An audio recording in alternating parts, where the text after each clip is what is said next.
Y en la unidad número 7, alteraciones del sistema musculoesquelético, principalmente haciendo principal hincapié a lo que es los primeros auxilios y lo que es directamente su aplicación a guardavidas.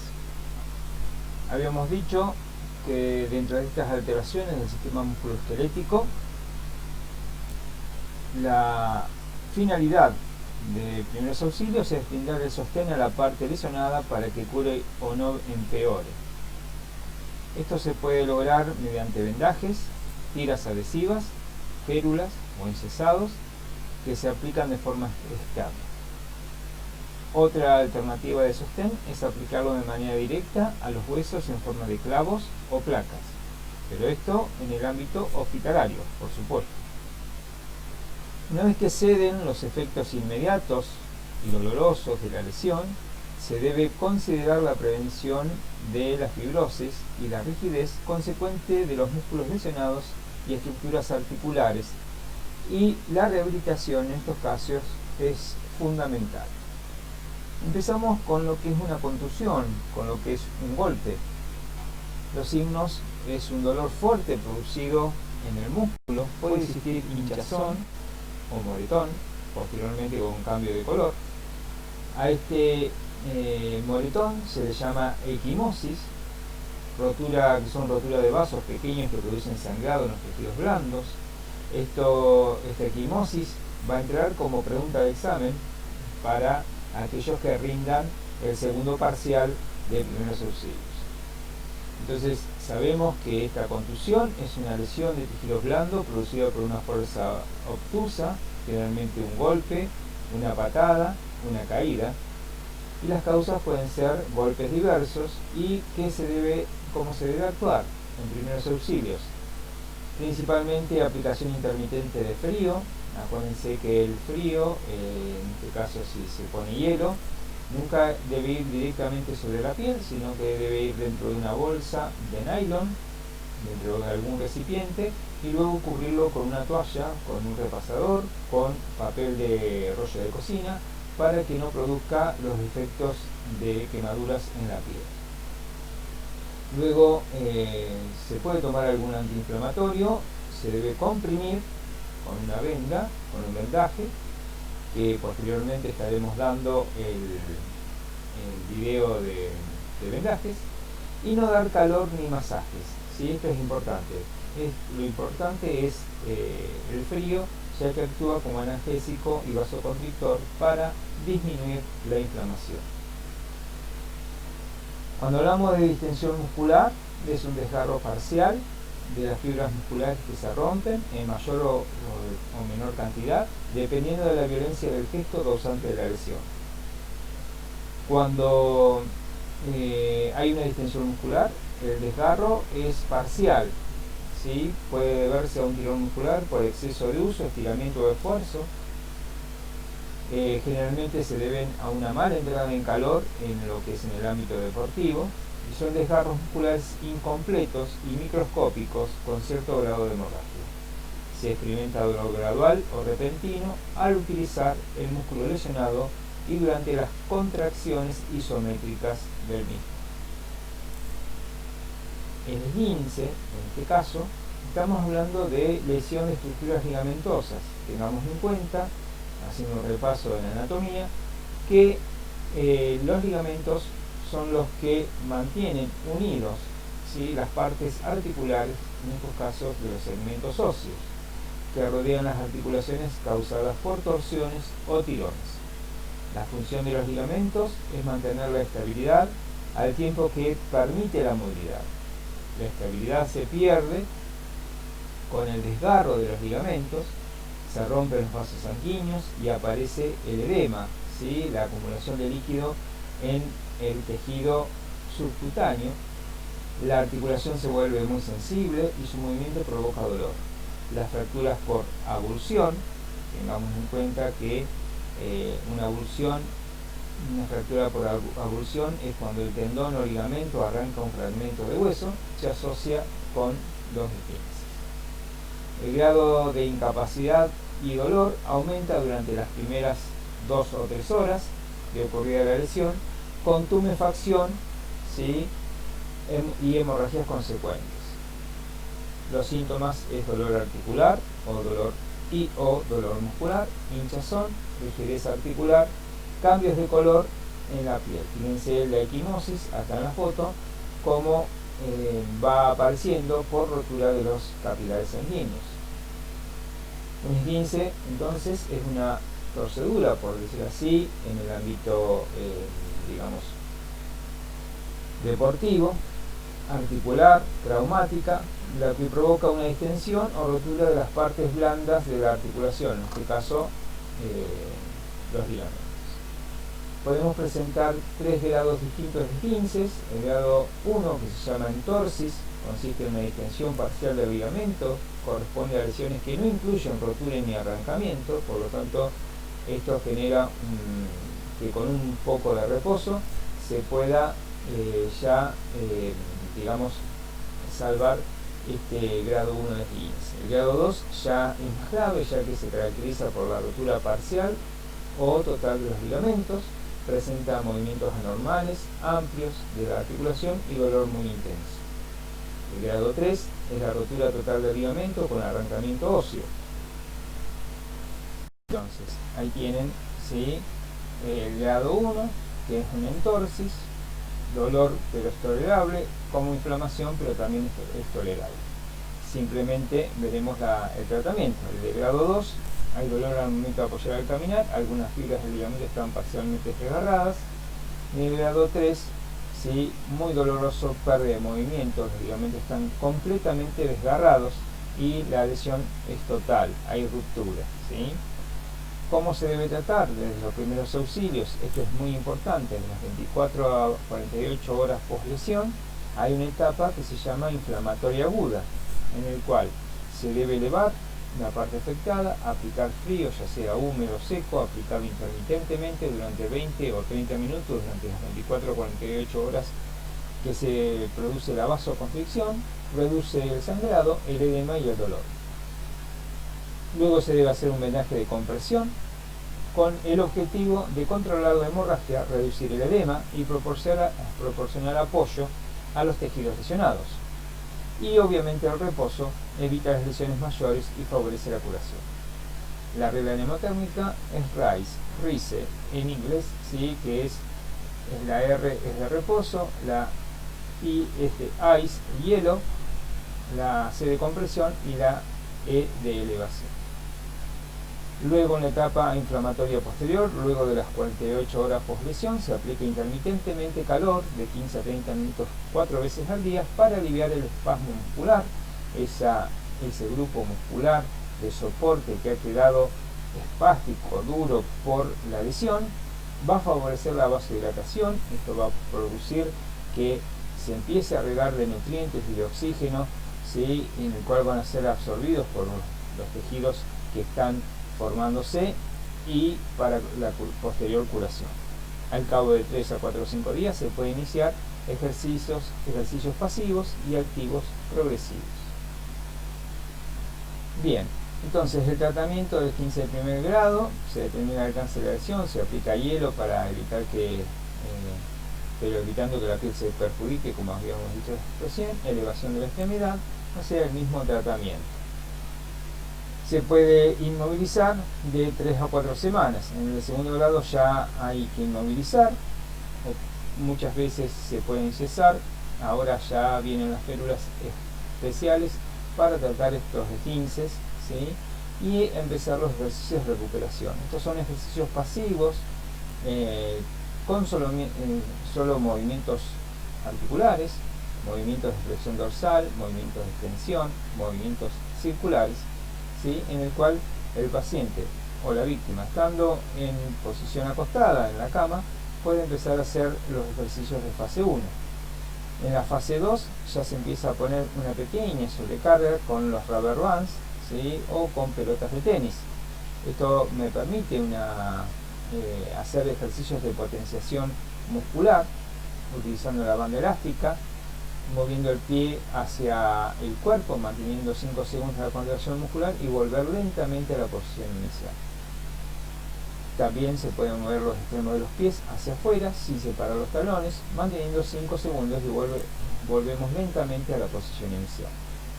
Los masajes con pelota en carga, con la pelota de tenis, con los pies en paralelo, masajear la planta de los pies con una pelota de caucho o una pelota de tenis, como habíamos dicho, cargando el peso del pie sobre la pelota de manera progresiva. Usted debe sentir como que se abre la planta del pie. En la fase 3 ya se empieza a trabajar con ejercicios activos con el peso del propio cuerpo, elevación de puntillas, o sea, elevación de talones, la elevación de las puntas de los pies, la recuperación del equilibrio y control sensitivo motor del pie, haciendo pequeñas pronaciones y supinaciones, o sea, girando el eje del pie hacia afuera y hacia adentro. Y llegamos a lo que es la luxación. La luxación es la separación permanente de unas partes de la articulación. La pérdida permanente del contacto de las superficies articulares es de forma total o parcial. Cuando es parcial se denomina subluxación y es producto de una lesión cápsulo-ligamentaria. Estamos hablando de articulaciones sinoviales. Existe una fuerza física violenta junto a extremos óseos que provocan el desplazamiento articular. Dicha fuerza corrompe los medios de contención de la articulación, en este caso sería la cápsula articular, los ligamentos y las masas musculares. En la figura vemos una dislocación del codo producida por una fuerza física violenta en el cual vence la resistencia de la cápsula articular, ligamentos y masas musculares. ¿Qué factores favorecen a una dislocación? Una precaria contención entre una y otra superficie articular, generalmente cuando estas contenciones son laxas, como en el caso de las articulaciones de las mujeres, cuando son con una laxitud cápsula ligamentosa ya natural, el grado de potencia muscular, o sea, la fuerza con la que imprimo el movimiento que va a producir la posterior dislocación, y la violencia ejercida sobre la articulación. ¿Cómo se clasifican las dislocaciones? Incompletas, cuando hay una pérdida total del cartílago articular, las superficies articulares de la articulación están totalmente separadas, e incompletas, cuando las que se llaman subluxaciones, cuando las superficies articulares no están completamente separadas. Según el tiempo de evolución, se puede decir que es aguda, inmediata luego del trauma, reciente, menos de 3 semanas, o antiguas, de más de 6 semanas. Ahí tenemos una rotura con posterior dislocación de la articulación, en este caso acromioclavicular, donde los ligamentos acromioclaviculares se han roto y han permitido el desplazamiento del acromion, esa parte distal, ese segmento óseo distal de la espina del omóplato se ha desplazado y ha roto los ligamentos. ¿Cuáles son los signos y síntomas? Dolor, cambio del contorno articular, cambios de la longitud de la extremidad, pérdida de la movilidad articular, cambio del eje de los huesos dislocados, y si no hay rotura cápsulo-ligamentosa aparece la hermartrosis, que es acumulación de sangre dentro de la cavidad articular. Las articulaciones más comprometidas en lo que son las dislocaciones, primero está el hombro, luego el codo, los dedos, la rodilla, la cadera, ¿sí?, como última instancia.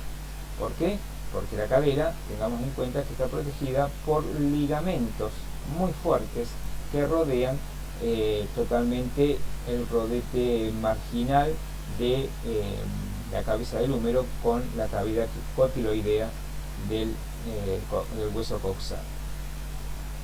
Los primeros auxilios en el caso de la dislocación, y hay que inmovilizar la parte afectada. La dislocación se reduce, es decir, se llevan las partes desplazadas a su posición normal bajo anestesia. Si la inmovilización se debe tratar de 2 a 5 semanas para que los ligamentos puedan curar. Esto tener en cuenta que también hay rotura de ligamentos en algunas dislocaciones. Y los que son mayores de 40 años, la inmovilización no debe ser tan prolongada porque esta rigidez articular y del miembro torácico completo puede llevar una fibrosis en el cual puede llevar a la inmovilidad del miembro afectado. Llegamos a las fracturas. ¿Qué es una fractura? La fractura es la pérdida de la continuidad del tejido óseo, es decir, de la ruptura de un hueso. Las causas pueden ser por trauma, esfuerzo o enfermedad. Se clasifican como cerradas, son aquellas que existen datos característicos de fractura, pero no es posible observar el tejido óseo, se presenta como dolor, deformidad, incapacidad funcional, inflamación y crepitación ósea. Cuando el hueso está fragmentado en varias partes, entonces se puede palpar una cierta cantidad de fragmentos óseos por debajo de la piel. Ahí tenemos una clasificación de una foto de una fractura cerrada. Fíjense que no se pueden ver digamos, los elementos óseos saliendo a través de la piel. Luego las abiertas, donde el tejido óseo tiene contacto con el medio externo, lesionando la piel, músculo, inclusive el paquete neurovascular, que son arterias, venas y nervios, y por demás está decir que estas fracturas son las más difíciles de tratar, ya que hay mucho riesgo de hemorragia, hay mucho riesgo de compromiso nervioso y hay mucho riesgo de infección. Las fracturas abiertas se clasifican de grado 1, grado 2 y grado 3.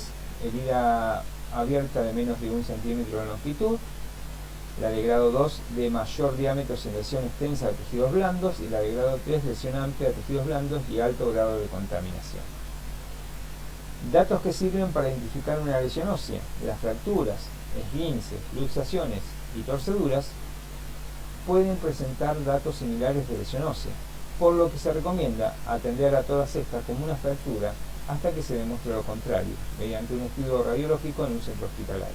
O sea, ustedes ante cualquiera de estos cuadros tienen que tratarlo como si fuera una fractura, porque hasta que no se haga un diagnóstico certero y un tratamiento precoz en un hospital, no se puede determinar si la gravedad de la lesión.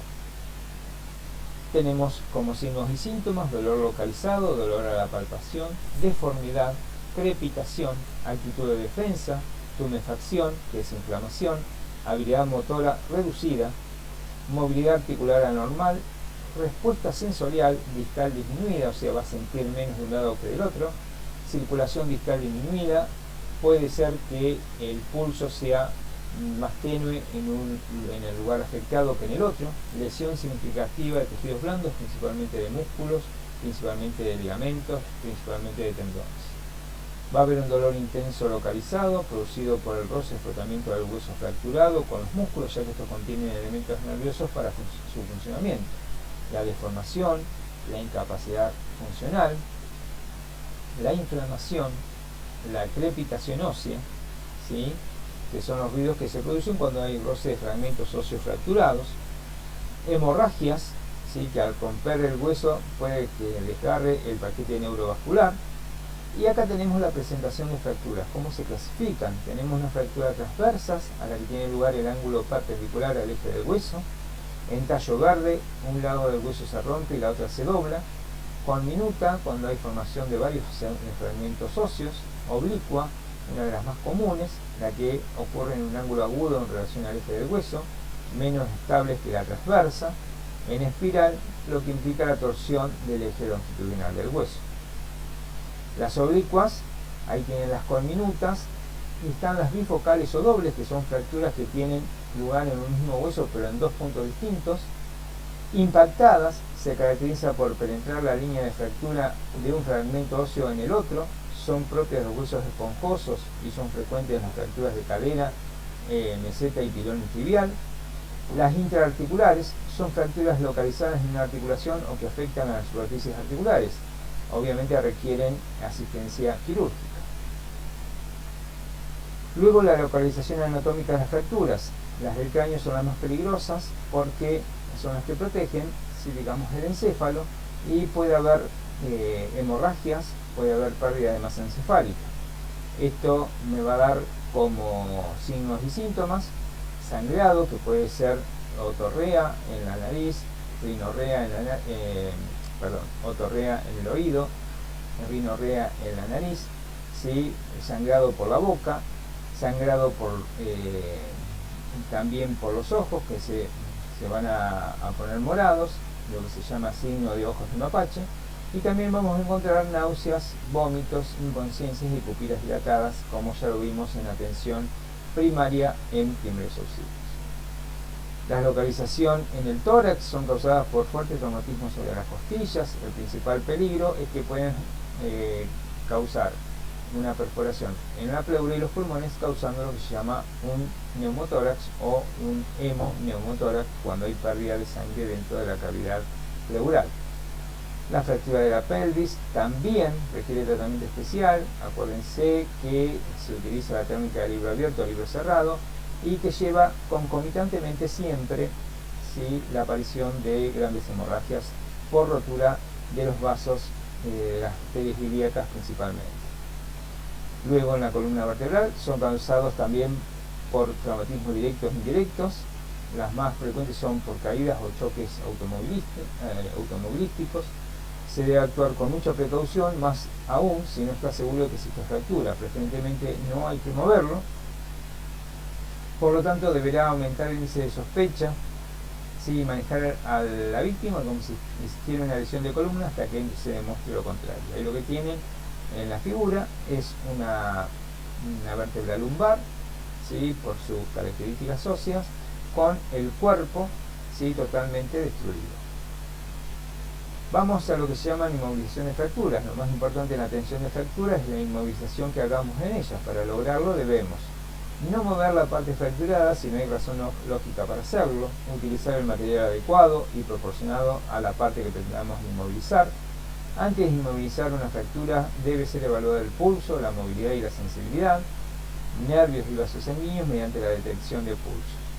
Inmovilizar las dos articulaciones más próximas al sitio de fractura. Esto es muy importante. Las dos articulaciones más próximas deben ser inmovilizadas, no apretar, porque son núcleos de movimiento y permiten que se desplacen los segmentos óseos fracturados. No apretar demasiado la férula para no disminuir la circulación sanguínea, y se descubre la zona de sospecha de fractura de lesión. De preferencia se corta la ropa si es necesario hacerlo por las costuras, pero si no, directamente romper la ropa. Solo si se trata de una fractura cerrada, se coloca la férula inmovilizando las articulaciones más próximas. En caso de existir una fractura expuesta, se detiene la hemorragia por hemostasia y, si es posible, inmovilizarla en la posición que se encuentra. No se trata de alinear la fractura, esto es importante. Luego de inmovilizar una fractura, se reevalúa el pulso, la movilidad y la sensibilidad. O sea, antes de inmovilizar, se evalúa el pulso, la movilidad y la sensibilidad, y luego de inmovilizar, se evalúa el pulso, la movilidad y la sensibilidad. Asimismo, se rellenan los espacios que quedaron en la férula con el objetivo que haya la mayor limitación de movimiento, y eso se puede llevar a cabo utilizando gasas, papel, vendas o cualquier otro material suave. Aquí se pedirá a la víctima que mueva la parte más lejana de las zonas fracturadas con el objetivo de evaluar la integridad de los tendones encargados de los movimientos de esa extremidad. La sensibilidad. Aquí se pretende evaluar la integridad de los nervios encargados de las zonas afectadas y así evitar movimientos innecesarios que pudieran lesionar a estos, y se puede evaluar con el simple roce de cualquier objeto en la parte más distal del miembro. La circulación. Se evaluará la integridad de los vasos sanguíneos encargados de irrigar esa zona, presionando la parte más alejada de la zona fracturada, por ejemplo el dedo pulgar, hasta obtener una coloración pálida y luego soltar para ver en cuánto tiempo regresa su coloración. Esto es lo que hacíamos, era el relleno capilar. No sé si se acuerdan cuando evaluábamos la parte circulatoria en la atención primaria en las víctimas. El tiempo adecuado es de 2 a 3 segundos. Esta prueba puede variar de acuerdo al clima existente en la zona donde se encuentre, principalmente en climas fríos. ¿Qué elementos se utilizan para inmovilizar? Una férula, o ya se usa la parte de guardavidas. Vamos a tener el posterior taller de cartón, plástico, madera, todo lo que sirva para inmovilizar la extremidad lesionada. Las férulas deben ser rígidas para lograr el objetivo de inmovilizar, cómodas para evitar lastimar, o ocasionar más dolor en el momento de su aplicación, y seguras, evitando que ellas presenten bordes irregulares que puedan ocasionar una lesión mayor al problema existente. Hay un apartado especial de las fracturas abiertas que se pueden definir como fracturas directas o indirectamente en comunicación con el exterior. Es una urgencia por sus complicaciones, ¿sí? Según el traumatismo aplicado, la energía acumulada en el hueso y la fractura, más graves lesiones en los tejidos blandos. O sea, no solamente se tiene que tratar la fractura, sino también las lesiones en los tejidos blandos. La clasificación de fracturas abiertas se llama Angustilo 1, es la lesión de piel de dentro hacia afuera. Hay una herida menor a 1 centímetro y la herida es limpia. En este caso, Angustilo 2 es la segunda clasificación, la lesión también es de afuera a adentro, ¿sí? La herida es mayor a 1 centímetro y menor a 10 centímetros, con contusión de piel y músculos en forma moderada. Ahí lo que tienen es la salida de lo que parece ser un codo, con la salida del húmero saliendo por el hueco del codo. Angustilo 3 es un impacto de alta energía, una herida de mayor de 10 centímetros con pérdida de tejidos blandos, en estos casos se llama abulsión, y puede haber un patrón de fractura segmentaria, o sea, el hueso se fractura en varios segmentos, o conminuta cuando hay pequeños fragmentos óseos, y en el Angustilo 3 siempre hay una lesión neurovascular.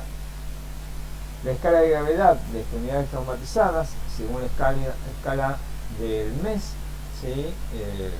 Member Extremity Severity Score, se evalúan parámetros como es la injuria o la lesión ósea y de tejidos blandos, que va de menor a mayor de 1 a 4, el estado hemodinámico, o sea, la presión, la tensión arterial que tiene la víctima.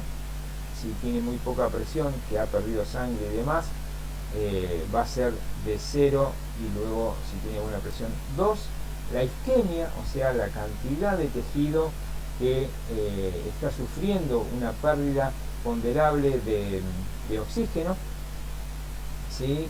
Los vasos no están irrigando completamente, que también hay un puntaje de 0 a 3, y luego la edad, que también tiene que ver con respecto a la regeneración de tejido, que da un puntaje de 0 a 2. Cuando la puntuación, ¿sí?, es mayor a 7, generalmente siempre se amputa el miembro afectado. Bien, existen diferentes tipos de férulas. Tenemos férulas naturales o anatómicas. A la falta de férula se puede inmovilizar el brazo fracturado, al tórax, a una pierna fracturada con la otra pierna alineada en posición anatómica, fijándolas con unas vendas elásticas de preferencia de 15 a 20 centímetros de ancho. Entonces, esto es importante: si no tengo nada para inmovilizar, puedo utilizar el miembro, en el caso de la pierna. En el caso del brazo va a ser mucho más difícil. ¿Qué es una inmovilización? Como su nombre lo indica, se trata de impedir de que el hueso roto se mueva. En la mayoría de los casos se utiliza para este fin una férula o tablilla. Hay férulas que vienen ya hechas, pero también se puede improvisar. Si se va a improvisar una férula, debe utilizarse una plancha lisa de madera, de metal o de cartón, con los extremos redondos y de un tamaño adecuado para la zona que se va a inmovilizar. Se debe tener en cuenta en la inmovilización el tamaño de la férula. Debe ser superficie para abarcar las articulaciones por arriba y por debajo de la fractura. Si la fractura es en el antebrazo, se debe inmovilizar codo y muñeca. Fijar la férula, ya sea con vendas, tiras de telas, esparadrapos, o que son en la cinta adhesiva, o cualquier otro tipo de material que sirva. No apretar con mucha fuerza. Estar atento si hay señales de hinchazón o de amorotamiento. Si es así, se debe aflojar la férula. ¿Cuáles son los objetivos de inmovilización? Limitar los movimientos, evitar el dolor y el shock, disminuir el daño a tejidos cercanos a la lesión, corregir la deformidad y disminuir el sangrado. La inmovilización de un paciente politraumatizado: ante todo, la asistencia debe comenzar en el lugar del accidente, dando especial importancia a las lesiones de la columna vertebral. Tras la evaluación inicial y atendida a las lesiones con riesgo inminente de muerte, se procederá a la inmovilización y traslado. Si un paciente tras un accidente está atrapado, se solicitará la asistencia del equipo de emergencia. En el caso de la inmovilización de las extremidades superiores, en el caso de fracturas, las más frecuentes son en el húmero, que están en el brazo, el cúbito o radio en el antebrazo, y menos frecuentes huesos de las muñecas y de la mano. Por lo general son cerradas y su tratamiento es igual al de los demás huesos largos, requiere inmovilización. En el caso de la inmovilización del brazo existen varias formas de hacerlo. Una muy sencilla es rellenar la axila con un cojín de algodón o tela, colocar una tabla de cartón del tamaño adecuado al tamaño del brazo de la víctima. Esta tablilla o férula se fija con pañuelos o vendas. Después de inmovilizar, poner un cabestrillo, que es un soporte, como ven en el dibujo, para que no se produzcan fuerzas y mantenga inmovilizado el miembro afectado, que es con una tela triangular que ya la tenían en la confección del botiquín de primeros auxilios. Ahí tienen la confección, ¿sí?, de lo que es la inmovilización en una fractura de húmero. En el caso de inmovilización del antebrazo, al igual que en el caso anterior, se utiliza una férula de madera o cartón que se extiende desde el codo hasta la punta de los dedos. Se fija con pañuelos, vendas, rollos o cinta adhesiva o esparadrapo. Se coloca el cabestrillo como se indicó en la inmovilización del brazo. También fíjense, según lo muestra la figura, como con unas revistas se puede también improvisar férulas. Ahí tienen la inmovilización y luego posterior colocación de cabestrillo, ¿sí? Tiene como fin evitar la molestia que ocasiona el peso de la férula. También se evita que el paciente se extienda el brazo, con eso no se le hincha o no produce lo que es la tumefacción. Nosotros en el taller de inmovilización de fracturas vamos a empezar a fabricar las férulas con cartón. Primero se toman las medidas del miembro afectado. Generalmente se toma la medida del miembro no afectado para no producir dolor. Luego, una vez que se hace la férula, ¿sí?, fíjense que hay como líneas que permiten que se pueda doblar.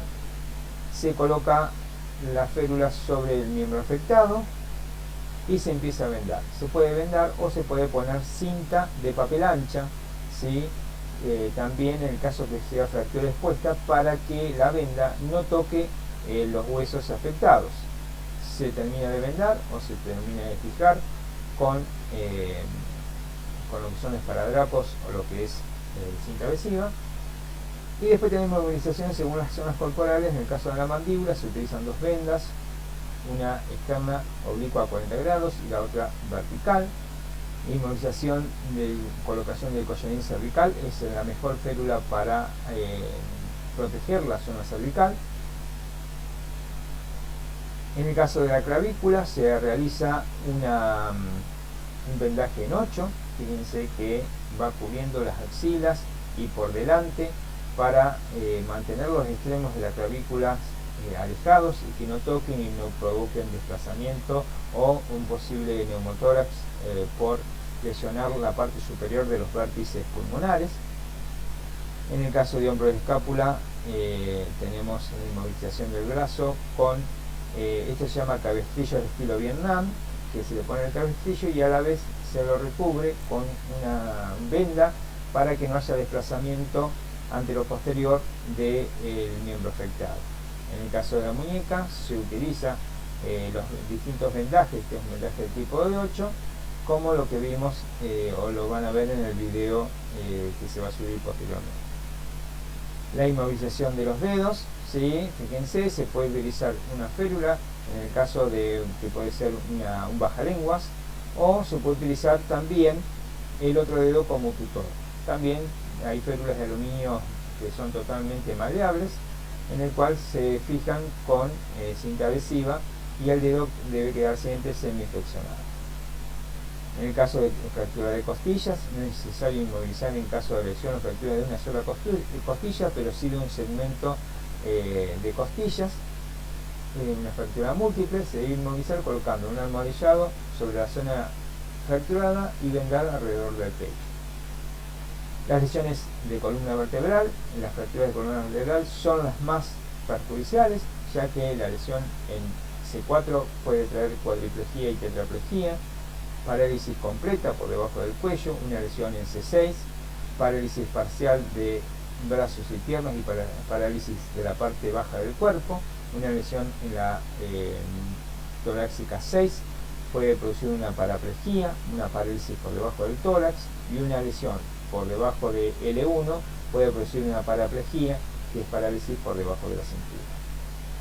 Una luxación atlánto-occipital o fractura también en articulación de los dos huesos, ya sea del occipital o del atlas, primera vértebra cervical, puede traer, es muy común estas luxaciones o estas fracturas por las zambullidas que no rompen bien el agua con los brazos, ¿sí? Al no romper bien el agua con los brazos, puede traer lo que es el latigazo cervical y producir una luxación atlanto-occipital. Y también en lo que son las sacudidas de los bebés cuando se ahogan. Por eso ya no se usa tomarlo de los pies y golpearle la parte posterior interescapular, porque este síndrome de sacudida del bebé puede llevar una morbilidad, una probabilidad de muerte de un 19%. La subluxación rotatoria de la cervical 1, o sea, del atlas sobre el axis, ¿sí? Principalmente el axis, acuérdense que es la segunda vértebra cervical, ya que tiene como eje giratorio la apófisis odontoides, y esta apófisis odontoides está muy relacionada con el ensanchamiento medular, con la parte del bulbo raquídeo, que puede producir lo que se le llama desnucarse directamente. La fractura del axis, como le dije, principalmente la fractura de la apófisis odontoides, ¿sí? Del diente odontoideo, ¿sí? Puede traer graves consecuencias a nivel medular.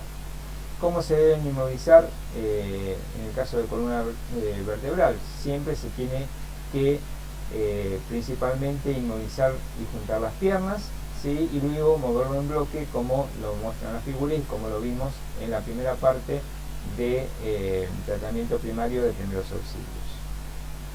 O si no, también se lo debe levantar, ¿sí? Totalmente en bloque, y una persona debe desplazar una tablilla para poder desplazarlo, en el caso que haya necesidad imperiosa de desplazarlo. Cuando hay una fractura de cadera y fémur, se debe inmovilizar la mayoría, acuérdense, pasando por las articulaciones, en la parte de la cintura hasta el pie, ¿sí? Y sujetar con el otro miembro inferior no afectado. Es importante rellenar los huecos con alguna manta o almohada, fíjense acá en la figura, ¿sí? Para no lesionar, ¿sí? En el caso de que haya fractura expuesta. En el caso de la rodilla se utiliza generalmente también lo que se llama el vendaje en 8, ¿sí? Para dejar, en el caso de que la rodilla sea una fractura expuesta, dejar el lugar libre en el caso de inmovilizar. En el caso de fractura de pierna, también se pueden utilizar las férulas inflables, que son muy prácticas, pero acuérdense que ese material, en el caso que aparezca de emergencia, es muy raro que luego vuelva a aparecer. Por lo tanto, las férulas con cartón, las férulas con tablillas son las más indicadas. En el caso de dos férulas, se pone una por la cara externa y la otra por la cara interna de la pierna, desde el talón hasta el muslo, y fijarlas con vendas, ¿sí? La férula por la cara externa, rellenar el hueco entre ambas piernas, acuérdense siempre, y fijarla con vendas para que queden juntas ambas miembros inferiores. En el caso de los dedos del pie se utilizan lo mismo que el dedo de la mano, ¿sí? Siempre con el tutor del dedo vecino. En el caso de una fractura expuestas, vamos a ver ya en el taller cómo se trata. No se debe, se debe primero poner una gasa estéril sobre la zona afectada, no tratar de alinear para nada el hueso afectado. Se debe dejar esa zona libre, ¿sí? Se puede poner barras flexibles de entablillados, pero directamente dejarlo libre. Se debe poner gasas, principalmente con suelo fisiológico, muchas gasas con suelo fisiológico, y luego tratar de vendar sin presión una vendaje circular, y luego inmovilizar la parte de las articulaciones, ¿sí? Y luego trasladar. Con esto terminamos, ¿sí? Lo que sería la parte de fracturas, la parte de trastornos del sistema musculoesquelético. Desde ya estoy a disposición para cualquier consulta y nos estamos viendo en la próxima clase.